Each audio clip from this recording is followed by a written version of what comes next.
शहबाज शरीफ की जमानत मंजूर होने के बाद भी उनकी रिहाई नहीं हुई है। ये मामला क्या है, इस पर बात करने के लिए हमारे साथ मौजूद हैं जियो न्यूज़ के bureau chief rice Ansari. Rice साहब, बहुत बहुत शुक्रिया वक्त देने के लिए। ये मामला क्या है? जमानत मंजूर हो गई थी, कहा गया था कि 50-50 लाख रुपए के मचलके जमा करवाए जाएंगे, जिसके बाद रिहाई हो जाएगी शहबाज शरीफ साहब की, लेकिन हुआ क्या है? जमानत के बाद उनकी रिहाई हो क्यों नहीं रही है? देखिए, हुआ ऐसा था कि जिस रोज 13 अप्रैल को समाअत हुई थी, उसमें जस्टिस सरफराज डोगर साहब सीनियर जज थे और असजद जवेद गराल साहब जो उनके साथ दूसरे जूनियर जज थे। ये जब समाअत हुई है, समाअत होने के बाद जो मामूल के मुताबिक जजेस साहबान फैसला महफूज करके अपने चैम्बर में चले गए और चैम्बर में जब जाने के बाद उनकी जो उस वक्त रीडर के फ़राइज़ अंजाम दे रहे थे वो असिस्टेंट रजिस्ट्रार थे, वो बाहर आए और उन्होंने कहा कि जो पिटिशन थी वो एक्सेप्ट कर ली गई, जमानत मंजूर होगी, 50-50 लाख के 2 मचलके 2 श्योरिटी बॉन्ड जमा कराए जाएंगे और उसके बाद जो है रिहाई के ऑर्डर जारी होंगे।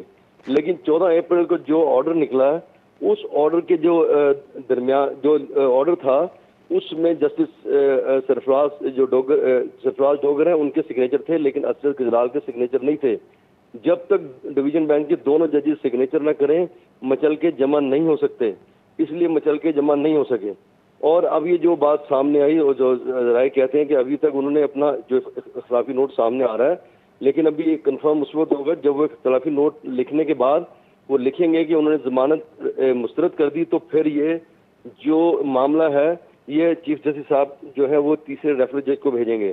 तो इसलिए ये मामला सामने ऐसे आया और ये कह लें कि मामला एक खटाई में पड़ गया, ये रुक गई। और जो माहिरीन वकला हैं वो कहते हैं कि जो ये मामला हमारे सामने आया, बड़े बड़े सीनियर जज वो कह रहे हैं कि पिछले 30 साल में ऐसा कोई मामला हमारे सामने नहीं आया था। तो लिहाजा अब तक जब तक दोनों जजेस साहब के साइन नहीं होंगे उस वक्त तक तो ये जो श्योरिटी बॉन्ड जमा नहीं हो सकते। तो रईस अंसारी साहब, क्योंकि तहरीरी फैसले पे आप कह रहे थे कि एक जज के दस्तखत थे, ये 2 मेंबर बेंच था और दूसरे जज साहब के दस्तखत नहीं थे, तो क्या ये कहना दुरुस्त होगा कि एक जज ने ये फैसला दिया था कि उनकी जमानत मंजूर कर ली है और दूसरे जज का ये फैसला नहीं था? ये इसको कहना ये मुनासिब नहीं है, क्योंकि जब ये जज उठ के दोनों चैम्बर में चले गए तो चैम्बर में से जब दोनों इत्तेफाक करें तो फिर ही आके बाहर अनाउंस किया जाता है। क्योंकि जब अनाउंस किया असिस्टेंट रजिस्ट्रार ने बाहर आकर, तो उन्होंने कहा कि 50-50 लाख के 2 मचलके जमा कराए जाएंगे। लेकिन अब जो बात सामने है कि दूसरे जज ने साइन नहीं किया, लेकिन अब भी यह है कि अगर वो इख्तलाफी नोट तो लिख सकते हैं जो जूनियर जज हैं असजद जवेद गजराल, लेकिन उसके साथ उनको ये लिखना ज़रूरी होगा। अगर ये लिखेंगे कि वो उनको जमानत एक्सेप्ट नहीं है तो फिर तो ये मामला चीफ जस्टिस के पास जाएगा और तीसरे रेफरल जज को भेज देंगे। लेकिन अभी तक जो है उनका इख्तलाफी नोट सामने नहीं आया। अब देखना ये कि इख्तलाफी नोट उनका सामने क्या आता है।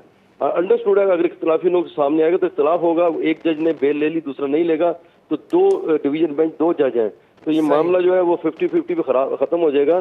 फिर वो चीफ जस्टिस जो है तीसरे रेफरल जज को भेजेंगे।